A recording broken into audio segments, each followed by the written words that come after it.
Hello guys, അപ്പോൾ ഇന്ന് നമ്മുടെ കുഞ്ഞപ്പൻ്റെ സ്കൂളിലെ ക്രിസ്മസ് സെലിബ്രേഷനാണ്. അപ്പോൾ എല്ലാവരും റെഡോ വൈറ്റോ അതിൽ ഏതെങ്കിലുമൊക്കെ ഇട്ട് വരാൻ പറഞ്ഞിട്ടുണ്ടായിരുന്നു. അപ്പോൾ നമ്മുടെ കുഞ്ഞപ്പൻ റെഡ് ടീഷർട്ട് ഇട്ടിട്ടാണ് പോയത്. അപ്പോൾ സ്കൂളിലെ ഫ്രണ്ടിൽ 2 പുൽക്കൂടൊക്കെ ഉണ്ടാക്കി വെച്ചിട്ടുണ്ടായിരുന്നു. അതിലൊന്നാണ് ഞാൻ നേരത്തെ കാണിച്ചത്. അതിലാണ് രണ്ടാമത്തെ ടീച്ചേഴ്സും സാറുമാരൊക്കെ കൂടി ഉണ്ടാക്കിയതെന്ന് തോന്നുന്നു. എന്തായാലും അടിപൊളിയായിട്ടുണ്ടായിരുന്നു, കലക്കി.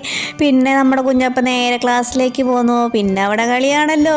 പിന്നെ നമ്മൾ ടീച്ചേഴ്സ് നിലത്തൊന്നല്ല കേട്ടോ, അതും ഇതും പിടിച്ച് കയറിയിട്ടതാ നമ്മുടെ സ്റ്റാർ തൂക്കലും ഡെക്കറേഷനും കാര്യങ്ങളൊക്കെ ആയിരുന്നു.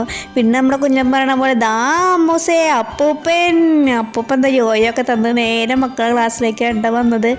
അങ്ങനെ ആ ക്ലാസ്സിൽ വന്നു, മക്കൾക്ക് മിഠായിയൊക്കെ കൊടുത്തു. പിന്നെ അവിടെ പൊരിഞ്ഞ കളിയായിരുന്നു. അപ്പൂപ്പനും കുട്ടികളും എല്ലാവരും കൂടി പൊരിഞ്ഞ കളിയോട് കളി, കണ്ണും കണ്ണും എന്ന് പറഞ്ഞിട്ട്. പിന്നെ നമ്മുടെ കുഞ്ഞപ്പൻ പൊരിഞ്ഞ ഡാൻസാണ്. എന്തായാലും ഇതൊക്കെ കാണുമ്പോൾ നമുക്ക് നമ്മുടെ കുട്ടിക്കാലം ഓർമ്മ വരുന്നു. ഞാൻ ഈ സ്കൂളിൽ തന്നെയാണ് പഠിച്ചത്. പിന്നെ ബാൻഡ് സെറ്റും കാര്യങ്ങളൊക്കെ ഉണ്ടായിരുന്നു സ്കൂളിൽ. അപ്പം ഇന്നത്തെ വീഡിയോ ഇത്രയേ ഉള്ളൂ.